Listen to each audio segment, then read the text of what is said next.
Okay, for the second problem, we have 1/5 times x minus 4 in parentheses equals -8. My first suggestion is anytime we can clean up a fraction and make it into a decimal, let's do that. So 1/5 is also 0.2 or 2/10. And we're going to multiply that by x minus 4 in parentheses. So what that means is we're going to use the distributive property, taking 0.2 times x, which is 0.2x, and then 0.2 times -4, which is -0.8, and that's going to equal -8.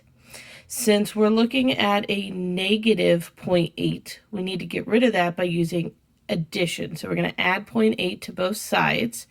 And when we do that, we're stuck with 0.2x equals -7.2. We're going to divide both sides by 0.2, and when we do that, we get x equals -36. Make sure we're correct. 0.2 times -36 minus 4 equals -8. Well, -36 minus 4 is -40, and -40 times 0.2 is -8. So we are correct on that. If you wanted to do it using the fraction, it would just be 1/5 times x is 1/5 x, and 1/5 times -4 is -4/5.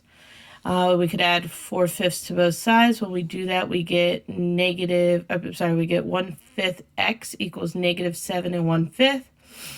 I changed the -7 and 1/5, that mixed fraction, into an improper fraction. So -7 times 5 is -35, plus, or technically -1 is -36 over 5. And we're going to then take and multiply by the reciprocal of 1/5, which is 5 over 1. That cancels everything out, so we get x on that side. And then if we multiply by 5 over 1, those 5's cancel out, and we get -36 over 1, which is the same thing as -36. So this one was a little bit trickier. Okay, first off, again, change your fractions into decimals if they are clean. What I mean by that is that they're not keep going on forever.